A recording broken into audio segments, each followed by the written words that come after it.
이재명 대표의 위증교사 사건 1심 판결에 대해 검찰은 즉각 항소하겠다는 입장을 밝혔습니다. 재판부는 70여 쪽 분량의 판결문에서 무죄 선고 이유를 상세하게 밝혔는데요. 항소심에서 치열한 법리 다툼이 예상됩니다. 자세한 내용은 법조팀 취재기자 연결해서 알아보도록 하겠습니다. 김다현 기자. 네, 서울중앙지방법원입니다. 네, 검찰이 즉각 항소하겠다는 뜻을 밝혔는데요. 내부 분위기 어떻습니까? 네, 검찰은 범행을 자백하는 공범에게 유죄를 선고하면서도 이 대표에게 무죄를 선고하는 건 받아들이기 어렵다고 밝혔습니다. 판결문을 검토해서 항소하고 유죄 입증에 최선을 다하겠다고도 했습니다. 검찰 조직 내부에서도 격앙된 반응이 쏟아졌습니다. 이 범행으로 이득을 얻는 건 이 대표인데 김 씨 혼자 이득도 없이 위증한 꼴이 됐다는 반응이 있었습니다. 또 이 대표는 전화통화 이후 증언이 실제 이루어질 때까지 주도 면밀하게 움직였다며 재판부가 사안을 단편적으로 보면 안 된다고 강조하기도 했습니다. 이렇게 검찰이 항소를 예고한 만큼 이 대표 측은 2라운드에서 다시 치열한 법정 공방을 펼칠 것으로 보입니다. 네, 검찰 쪽에서는 위증이 유죄인데 교사가 무죄라는 판결을 받아들이기가 어렵다는 입장인 것 같은데요. 재판부가 이렇게 판단한 이유는 어떤 겁니까? 네, 재판부도 사실 김 씨가 이 대표와 통화한 이후에 위증한 점은 인정했습니다. 다만 이 대표가 위증을 교사할 고의는 없었다고 봤습니다. 쉽게 말해서 이 대표가 김 씨에게 증언을 요청한 건 맞지만 위증할 거라고 예상 못했을 수 있다는 겁니다. 재판부는 이 대표와 김 씨 통화 녹취의 문장 하나하나를 뜯어보면서 고의성이 없었다는 점을 설명했는데요.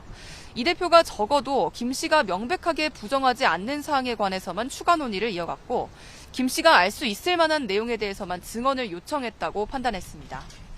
구체적으로는 이재명을 주범으로 몰기로 한 협의에 대해서는 명시적으로 요청하지 않았고 김병량 전 시장과 KBS 사이에 교감이 있었다거나 전체적인 흐름 등에 대해서만 말해달라고 했다는 겁니다. 그래서 재판부도 김 씨의 주범몰이 협의에 관한 증언에 대해서만 유죄를 선고했습니다. 이 대표가 요청하지 않은 부분에 대해 김 씨가 스스로 위증했다는 결과가 된 건데요. 법조계에서도 이번 판결에 대해 의견이 분분하다고요? 맞습니다. 먼저 검찰 기소 자체가 무리했다면서 무죄 판결은 자연스럽다는 의견이 있었습니다. 이번 위증교사 사건은 지난 2002년 검사 사칭 사건에서 비롯한 오래된 사건인 만큼 애초 검찰의 혐의 입증이 쉽지 않았을 거라는 겁니다.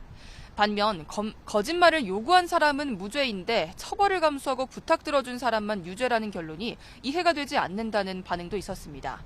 이번 1심 판결은 법원이 과거에 세워놓은 논리를 유지하려는 측면도 있다는 의견도 있었는데요. 이 대표는 검사 사칭 사건과 관련해 누명을 썼다고 허위 발언한 혐의로 기소됐다가 최종 무죄를 확정받았습니다.